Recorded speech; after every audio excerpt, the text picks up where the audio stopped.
You are about to see a number that will make you question every assumption you've had about buying a house.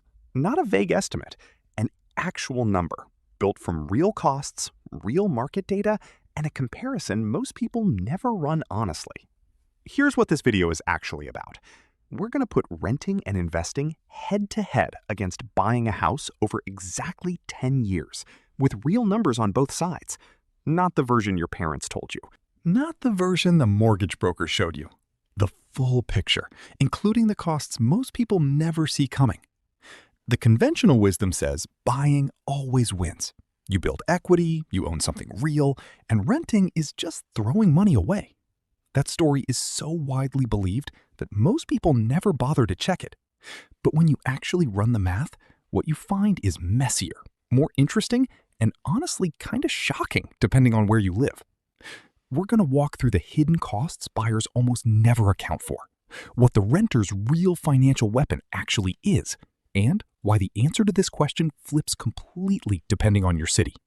By the end, you'll know which side wins for your situation, not just in general. Let's start with something that almost no one talks about when they sign their mortgage papers. On a standard 30-year mortgage, it takes about 19 years before you're paying more principal than interest every single month. So if you're comparing a 10-year window, you haven't even crossed the halfway point of your own loan. You've spent a decade mostly paying the bank for the privilege of borrowing money, just with a deed attached.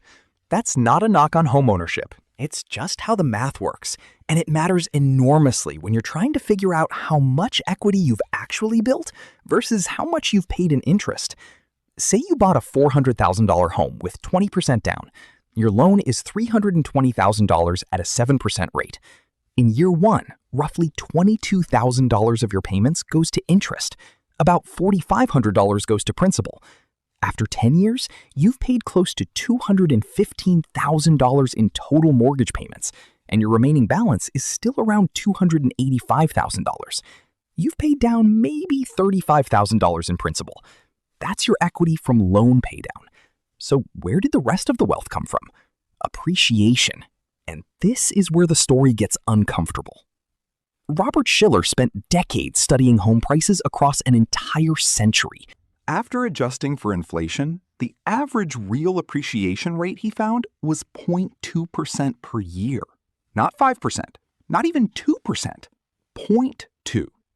And since 1940, the census has been asking homeowners to estimate what their home is worth. Consistently, they overestimate by about 3x compared to what Case-Shiller data actually shows. People aren't lying.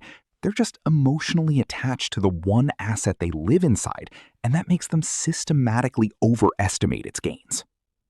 Now, to be fair, the last decade looked better than the long-run average. But here's something worth knowing. Real home price returns actually went negative starting in mid-2025.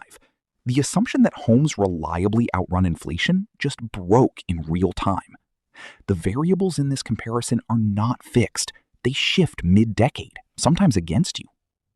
But that's only part of the buyer's story, because owning a home costs more than your mortgage payment, and this is where buyers consistently underestimate what they're actually spending.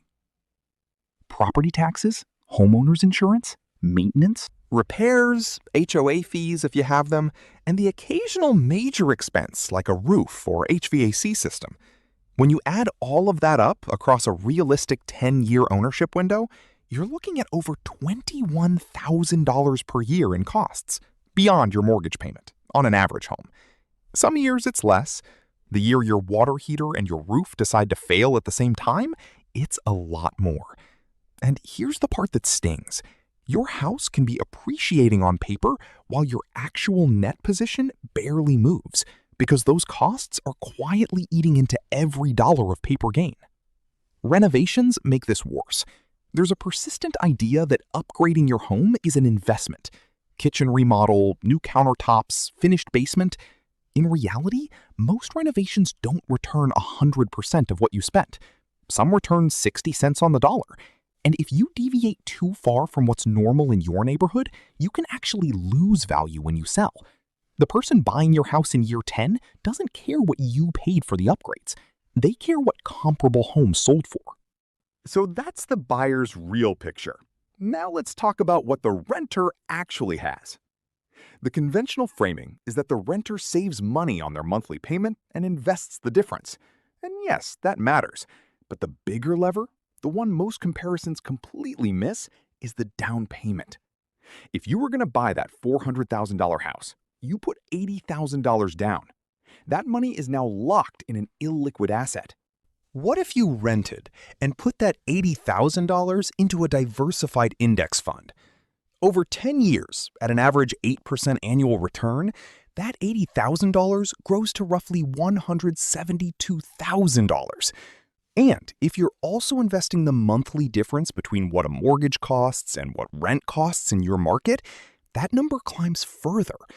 There's a documented case of a couple whose $74,800 down payment, invested instead of used for a purchase, would have grown to over $269,000 in 6 years, more than double the equity their home actually built in that time.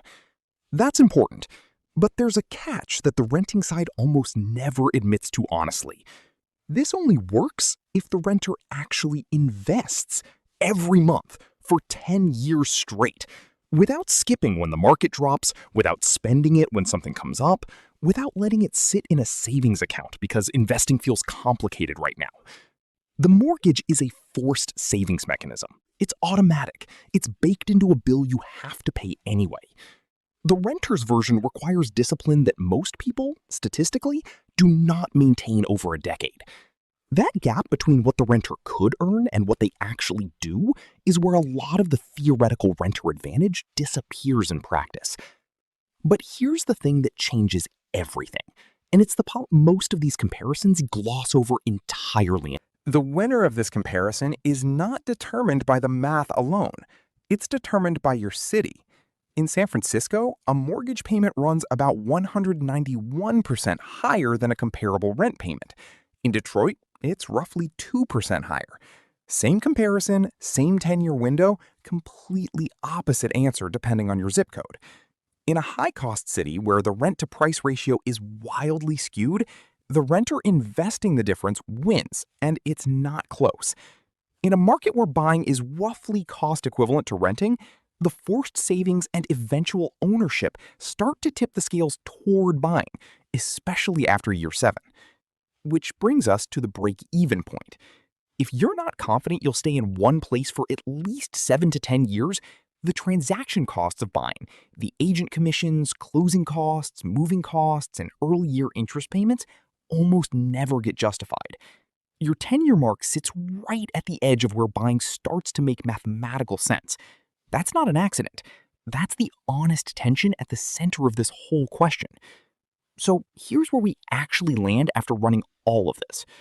If you're in a high-cost city, you plan to move within 7 years, and you have the discipline to invest consistently, renting and investing wins. It's not even a competition. But if you're in a mid-cost or low-cost market, you're confident you'll stay for a decade or more, and you know yourself well enough to know you won't invest the difference without the forced mechanism of a mortgage payment, buying starts to make a lot more sense. Not because the appreciation math is magical, but because it works with human behavior instead of against it. The version of this question you came in with, which one is better, doesn't have a universal answer. But now you have the actual variables. You know that appreciation is probably smaller than you assumed. You know the hidden costs are larger. You know the down payment is the real lever. And you know that geography matters more than almost anything else in this comparison. If this changed how you're thinking about it, there's a good chance the video on how to actually calculate your personal rent versus buy number will hit differently now that you have this context. It's coming soon. And if you've been going back and forth on this decision yourself, drop your city in the comments. It's genuinely one of the most interesting parts of this conversation because the answers are so different depending on where you are. Subscribe if you want more of this kind of breakdown on MoneyPatch. Real numbers, no fluff, no agenda. We'll see you in the next one.